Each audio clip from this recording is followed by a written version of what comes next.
जॉबच कर ना, म्हणजे मी माझ्या ओळखीने कोणाला तरी सांगते तिथे काम कर, इथे काम नको करू. शिवा काय म्हणजे असं का बोलतीये? काही चुकलं का माझ्याकडनं? चुकलं असतं तर धरला असता ना तुला. मग असं काय म्हणतेस अचानक? अरे मला वाटतंय असं, म्हणजे तू घरचा मोठा जावई आहेस, दिव्याचा नवरा आहेस. मग शिवा अगं तू चिंता नको करूस. तुला सांगू का, मला ना इथे काम करायला खरंच खूप आवडतं. आणि कसं आहे ना, एक तर माझं बॅकग्राऊंड ऑटोमोबाईल्सचं आहे, त्यामुळे मला इथली कामं जमतात, मजा येते करायला.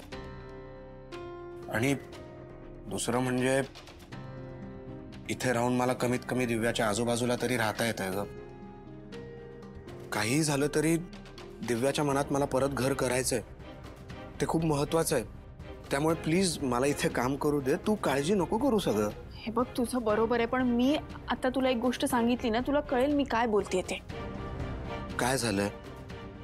भाई दिव्या सुसाईड करत होती. काय?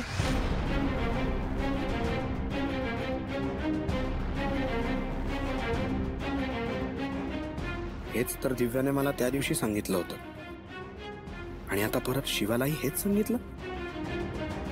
तुला आता तरी कळलं का मी काय बोलते? शिवा मला तुला काहीतरी सांगायचं. हे बघ, ते सांगितल्यानंतर तू मला माफ करशील की नाही हेही मला माहित नाही, पण परिणाम काहीही असो, मला आता तुझ्यापासून काहीही लपवायचं नाहीये. काय झालंय? शिवा मी आतापर्यंत तुझ्याशी जे काही बोललोय ते सगळं खोटं आहे. म्हणजे? हो, तुझा वाढदिवस जेव्हा होता तेव्हा मी तुला बोललो होतो की मी आणि दिव्या एकत्र आहोत. ते खोटं होतं. आम्ही एकत्र नव्हतो. आणि त्या दिवशी सुद्धा तिने सुसाईड करण्याचा प्रयत्न केला होता. कसा केला ते माहित नाही, पण केला होता. आणि तिने मला सांगितलं होतं की शिवाला तू सांग की त्या दिवशी आपण एकत्र होतो. पण आम्ही त्या दिवशी एकत्र नव्हतो, हे सगळं खोटं होतं. दिव्या का करेल हे सगळं? मला खरंच कळत नाहीये दिव्या असं का करेल. अगं हे मला पण नाहीच कळत आहे काही. पण चंदन, अरे ह्या सगळ्याचं उत्तर दिव्याच देऊ शकते. हे काय सगळं?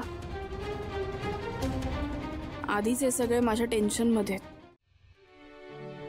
नेहा, ते जरा बाजूला ठेव, मला 2 मिनिटं तुझ्याशी बोलायचं. आई आहे, एक सेकंड, माझा एक महत्त्वाचा कॉल करायचा मला. मलाही तुझ्याशी महत्त्वाचंच बोलायचं. म्हणजे लग्नाचं? हो. आई अगं, या विषयाच्या ऐवजी ना खूप महत्त्वाचे विषय आहेत आपल्याकडे बोलायला. पण तुझ्याशी बोलण्यासारखा महत्त्वाचा विषय फक्त हा एकच आहे. आणि तू लग्न हा विषय एवढा लाईटली घेऊ नकोस हा. आणि ह्यावेळी मी कुठला रँडम मुलगा सुचवणार नाहीये तुला. मग मी आणि सीतानी तुझं आणि आशूचं लग्न करायचं ठरवलंय. काय? असं आमच्यात बोलणंही झालंय. आमच्यात म्हणजे? मी आणि सीता. आई अगं, काय काय बोलतेस तू? इथले तिथले रॅन्डम मुलांचे मला फोटो दाखवून इरिटेट करतेस इथपर्यंत ठीक होतं, पण हे काय? हे कोणी सुचवलं तुला? तुझ्या सीता अक्कानं. सीता अक्का पण? अगं तिलाही तिच्या मुलाची काळजी वाटणारच ना, आणि म्हणूनच तिने मला बोलवून घेतलं होतं. आई अगं, काय बोलतेस तू? आशू आणि मी आम्ही दोघेही चांगले मित्र आहोत, असं काहीही नाहीये. अरे नाही यार आई, मी ना आशूला नवरा म्हणून नाही इमॅजिन करू शकत. नो अगं तुम्ही चांगले मित्र आहात म्हणूनच तुम्ही जर आई ऐक, तुम्ही त्याचा तरी विचार करा, तो कशातून चाललाय बिचारा. पण एवढा चांगला मित्र जोडीदार म्हणून आई अजिबात नाहीये. याने अगं अजून गोष्टी कॉम्प्लिकेट होती, तुला कळत नाहीये का? आणि माझा या लग्नाला कम्प्लिटली नकार आहे आणि मला परत हा विषय नकोय प्लीज. अगं नेहा, तुला कसं कळत नाहीये? तुझ्या कुंडलीप्रमाणे आपल्याला एका महिन्यात तुझं लग्न लावायला हवंय, नाहीतर आई मला वेळ हवाय. म्हणजे आशूचा विचार करण्यासाठी तू वेळ घे. आई मला लग्न या विषयाला पूर्ण वेळ हवाय. हा प्लीज. आणि ज्या माणसाच्या आयुष्यात स्त्री नसते ना, त्याच्या आयुष्याचा हा असा पसारा होतो. तू काय बोलतीयस आई? तू मला हे मान्य आहे की स्त्रीमुळे घराला घरपण येतं, पण पसाऱ्याचा आणि स्त्रीचा काय संबंध? त्याचाच संबंध आहे. तुझ्या बाबतीत हे असं होतंय कारण तुझा संसार रुळावर कधी आलाच नाही. आशू, मला तुझ्याशी एका महत्वाच्या गोष्टीविषयी बोलायचं. आता बस तू. आई आता तू बस जरा. अगं काय परत तेच तेच बोलायचंय तुला? हो, पुन्हा तेच तेच बोलायचंय, कारण आई आहे मी तुझी. काळजी वाटते मला. आणि तुझं आयुष्य लवकरात लवकर सुरळीत व्हावं अशी इच्छा आहे माझी, आणि म्हणून मी एक निर्णय घेतलाय. कोणता निर्णय आता? सांगते, तू त्याचा एकदा शांतपणे विचार कर.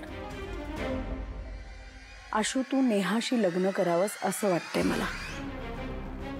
आई तू काय बोलतेस? तुला कळतंय का? ह्या ऑकवर्ड झोन मध्ये नाही जायचंय मला. ओके, नेहा माझी चांगली मैत्रीण आहे. तेच महत्वाचं आहे ना. नाही काय आहे? मित्र असाल तर चांगले जोडीदार व्हाल.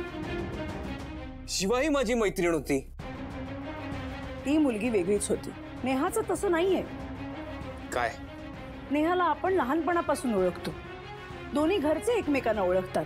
आणि मुख्य म्हणजे नेहासारखी व्यक्ती तुझ्या आयुष्याचा पसारा होऊ देणार नाही. मला ह्या विषयावर इथे बोलायचं नाहीये परत, आणि परत हा विषय काढू नकोस.